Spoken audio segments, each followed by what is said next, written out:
Okay, so what's going on, guys? We're going to be going over Punk's Ed, and we're going to be reviewing it and essentially seeing what type of tech you can learn from watching Punk's Ed. Because I know sometimes you guys will watch certain videos on Ed, you'll watch match footage, but having someone break it down makes it a little bit easier to digest. So I'm going to go ahead and do that for you. Okay, as per usual, every character that has, well, most characters that have a fireball has access to this. So just a simple fireball, drive rush, where they hopefully can perfect parry and then punish this, but if not, then you kind of have to hold what follows.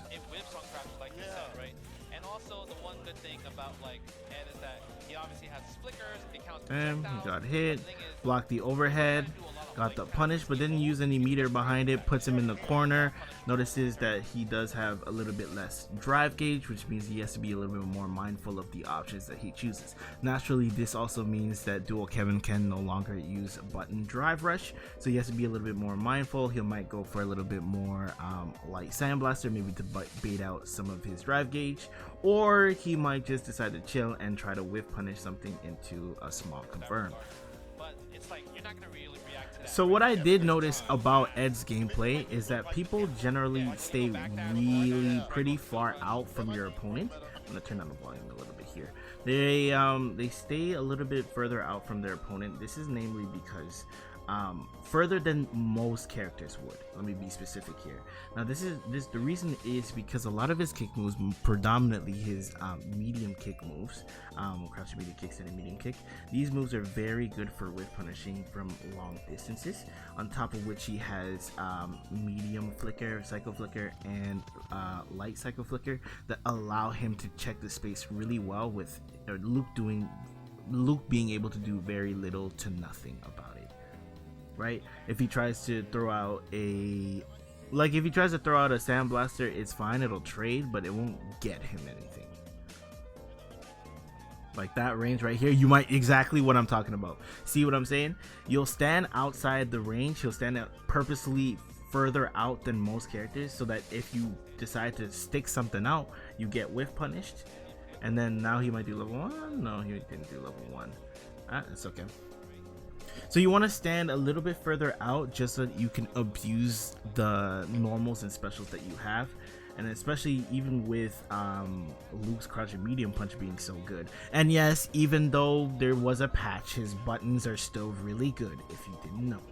So if you clicked on this video, I'm sure you need some help. Lord knows I did at some point. But here's the thing, you want your favorite content creators to come and help you, but let's be real, they're charging like $60 per hour. You don't need that, but when I got you good. Over on this channel, I do free coaching sessions on Tuesdays and on Thursdays at 6:30 p.m. EST. So what does that look like?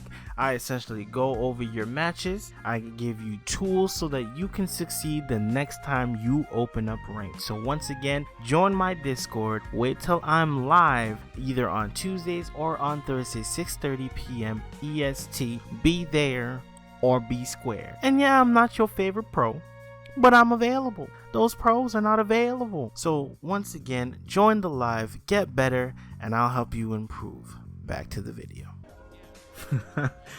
There's some people in my comments that were trying to say that the character is like nerfed. I'm like, oh, brother, please. Okay. So this is one thing, granted, I don't necessarily agree with. It might be, I don't know the logic behind it. However, I'd prefer that he go for a heavy. The reason why he go for quarter circle back heavy punch instead of medium punch, which that look like, is because it grants you access to safe jump, which a lot of Eds outside of Punk in this specific situation do. And when you safe jump at your opponent, essentially you can jump at your opponent if they try to DP you or anti-air you or anything like that. If they try to anti-air you using a non-air invulnerable move, they get hit for it, and if they use one that is air invulnerable, you have enough time to block afterwards. As opposed to this situation here where dash, you basically have to hold certain things. So like if you were to try an EXDP, that would be on the table for him as well. Notice once again, he's back to that gameplay. So this is important to note for those who are fighting Ed, right? Is number one is that this move has a lot of recovery to it. So Ed players can't comfortably just stick out their standing medium kick and expect to be able to anti-air afterwards. Unfortunately, the move does have a lot of recovery to it. So, and understandably so, naturally. But the thing is that you need to be super mindful of where you're sticking out that button. Okay. Okay, he missed the perfect, but that's okay. Now he's just checking space. Notice how Dual Kevin changed his style. He's not pressing as many buttons in the neutral. He wants to make sure that it's a confirmed hit on blocker or confirmed touch. Let's go with that. You see again with the medium kick. It's like, although they're mad good, you might end up getting hit for it. Oh, okay, there you go. So essentially, if you don't know what happened here, he canceled this early. This wasn't the full version of the punch. So what happened was that Kevin recognized the fact that he was going for the charge punch, try to press a button to kind of snipe him for it. But because he released it earlier than the fully charged version, there was no need to do the fully charged version. The value of the fully charged version is projectile invulnerability. But obviously in this case, we're not really necessarily worried about that. Possibly plus frames as well. But Dual Kevin thought that he would be able to press a button in time to interrupt this, but he released it early. Because he released it early, he ended up getting counter hit for it, and as a result, now he dies for that decision, which is pretty insane. Let's skip on to the next round here. Okay. Yeah, crouching medium kick, drive rush. Yep, the standard bread and butter. Oh, got caught trying to tech. Pulls them in. So this is a lot of what your pressure will look like. Okay, so you'll press a button into the fully charged version, pull them close, and have them guess. So every time that you pull them close like this, every time you pull them close like this, they have to guess on the situation whether you're gonna press throw or you're gonna go into a button. Right, the natural flow of things. So the reason why this is particularly strong, if you pull them in, they anticipate, they try to delay tech, you just empty jump. You can also backdash and you get a standing jumping heavy punch or a standing heavy punch for your punish. And if you've ever watched any Ed punishes, a lot of them start off with the standing heavy punch punish counter hit. So we just want to make sure, yeah, so that's what he went for here. Unfortunately, he didn't take the bait, and he was able to anti-air him successfully, and then now he's still in the corner, kind of has to hold the pressure. That is plus. Yeah. And then he kind of gets smothered in the corner. So this is another one of Ed's weaknesses, is because his DP and supers are on the slower end of things, meaning that you can easily bait them out. And because you're easily able to bait them out, unfortunately, it makes them a little bit unusable in the corner.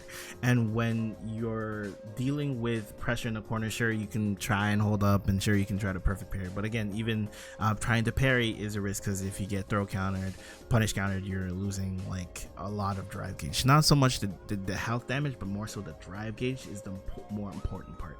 So just making sure that you're trying to get trapped in the corner as little as often. English. You're trying to make sure that you don't get trapped in the corner as little as possible. Obviously, naturally, you don't want to be in that situation most of the time, but especially so when it comes to Ed, because his options in the corner are not great. Okay, little heavy punch combo. Like I said, you get good return on it. So this is a little situation here. You can get plus frames, and you can be relatively safe for doing so. So what you do here is you either dash, or you can use a button as well. You can whiff a button. So what the dash or the whiff button does is that it's known as a frame kill. So when you use these frame kills, you're essentially doing something in order to get auto-timed meaties or auto-timed hits while they're waking up. So the dash killed enough time so that he can do this light fireball, the startup of the light fireball. That way, when he wakes up, it does have a hitbox. So when he wakes up, it's going to hit him immediately. On top of which, if it does hit him, he can also combo off of this like normal. withstanding medium punch. So it does have a lot of value in order to learn how to do.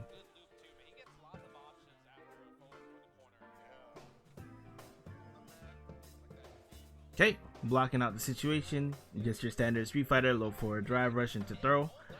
Okay, this is something that for some reason people have not picked up on, at least at like the diamond level. Okay, diamond level, platinum level. If you perfect parry Luke's fireball, drive rush into jab, okay, you can get the confirm off of this hit. And it's very important that you do so, because you want to make sure that you're not allowing your opponent to just mindlessly throw out fireballs at you, right?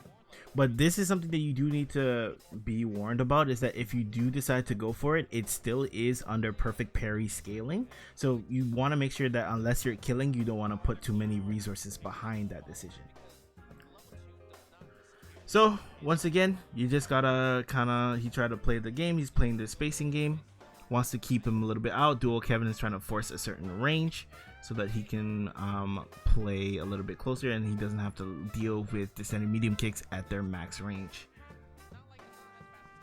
So now he's just kind of checking the space with descending medium kick. Like again, it's a really good place to check, or a good button to check with, just to make sure that you're not allowing your opponent to get away with anything like any dashes or anything crazy like that.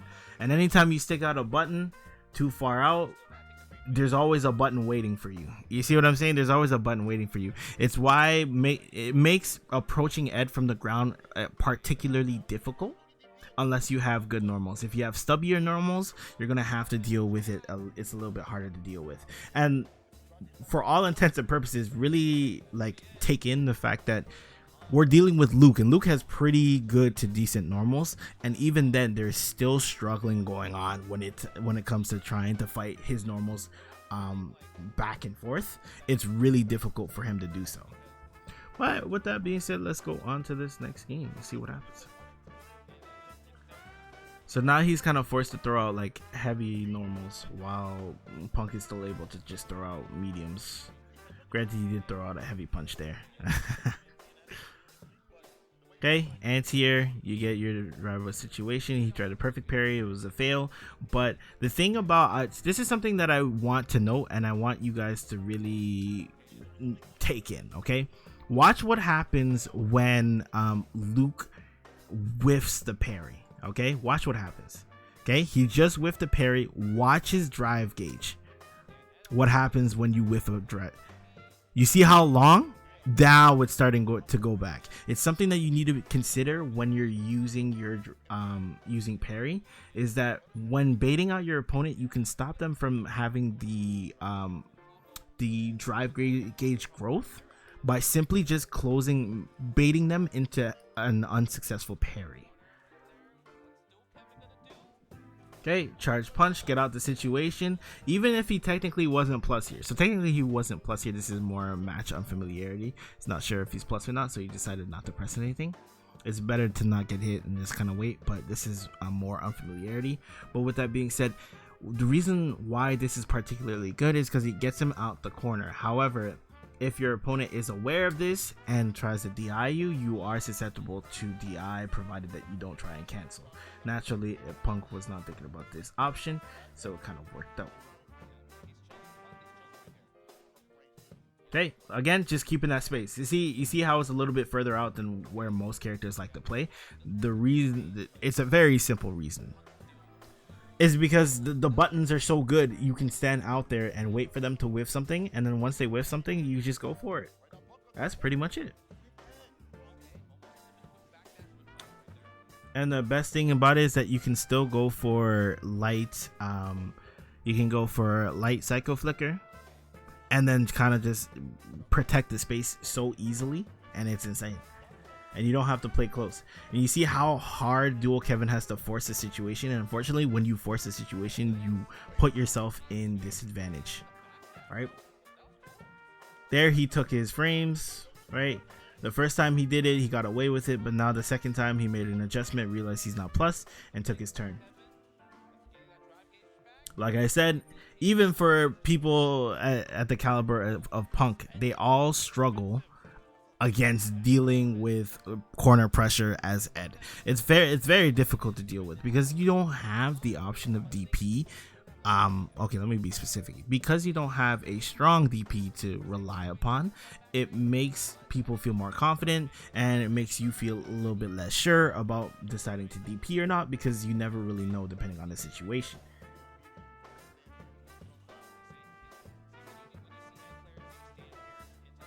Okay.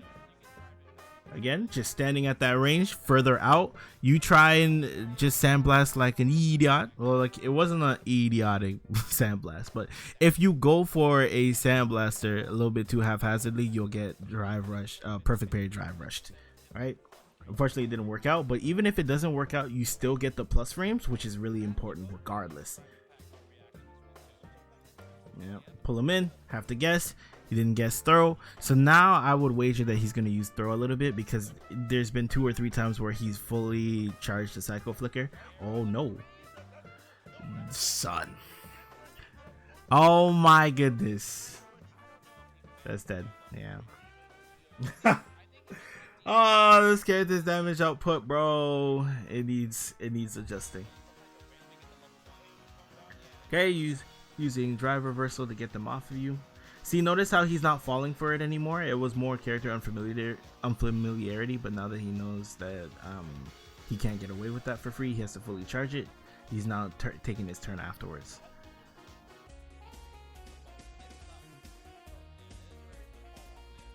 Okay, using drive reversal to get them off of you. So notice how he's using drive reversal more. The reason why he's using drive reversal more is namely to make sure that he doesn't get trapped in the corner. Notice how every time Dual Kevin has managed to trap him, a lot of the time it ends up in him converting the actual round. So he wants to make sure that he's not allowing him to get him trapped in the corner. Oh, unfortunate. So he tried to do drive rush grab because he's been blocking the entire time after the drive rush jab, assuming that he might get punished. So he tried to go for drive rush grab, but it didn't work out. So this is a little side switch combo. You can actually get a little bit better of a route. Unfortunately, he messed it up, and it's not like on his fault or execution thing. It's more so it's pretty hard to pull off. If you do it too early, you might get you might get what just happened to him, right? If you do it too early, and if you do it too late, you might end up dropping but still getting the side switch. Okay, again, playing that space, but he wants to make sure that he's not trapping himself. Okay, Dual Kevin's plan now is to walk him towards the corner, make sure that he's trapped in the corner. Unfortunately, he wasn't able to do so, keep him trapped, but now that he has him where he wants to keep that space. So I do want to notice how, even though the fact that they were here after that initial exchange, how far we've come, because Ed wants to play at a specific spacing that's too far away from your opponent, in a way where he can whiff punish while the opponent can't really press his normals, but also simultaneously giving the illusion that you can. Once again, in the corner. Oh, is he dead? Oh, he gave the GG's. Damn, cooked. But suffice to say, see how much ground he was willing to give up here in these last couple moments here. How much ground he was willing to give up from having them trapped in the corner. So even though you can have your opponent trapped in the corner, Punk went for a more whiff punishing style, so much so that he was willing to sacrifice the corner. Right? Willing to sacrifice the corner, playing super slow. Notice how when he's trying to gather space, he's either A, checking the space, or B, returning the space, the gap between them to a certain space. Okay? I know I didn't word that properly, but let me show you what I mean here. Okay? They're doing their thing, then he backs up. Okay? Once he backs up, Dual Kevin moves forward. Backs up, right? Now he's in the place where he wants to be. Dual Kevin's like, okay, I'm gonna move forward. When he moves forward, Ed moves back. Okay, keeping that space again. Dual Kevin moved forward, making it close. He moves back again to make sure that they're further away so he can throw out his flicker normals. while if he tries any of his normals, they'll get hit by the flipping normals. Right? Again, he moves forward, he moves back. It's very simple math. So that if he tries to do just a medium kick, like he tries to do a medium kick here, his sending medium kick or crouching medium kick will with punish this, and then he can drive rush off of it, either A into a full combo punish into level 3, or he can pressure him depending on how the hit goes, right? See, so let me go here. So he walks back. So then now he's walking back. Now that he's walking back, Ed is walking forward. So he's always in that range. See what I'm saying? So now he was forced to make up this space using a jump. Now, granted, he didn't anti-air this jump, but you know, you're not gonna anti-air all of the jumps, you feel me? But that's kind of the space that you want to keep when playing Ed. Woke up super, won the game, and that's GG's. Anyways, appreciate you guys watching the analysis. I hope this helps you learn Ed or use Ed a little bit more proficiently. With that being said, I have a whole bunch of coaching sessions over there. And if you want some pro analysis, I have those as well. Thank you guys for watching, and please consider subscribing because it does help out the channel grow. With that being said, I'm out, you guys. Peace.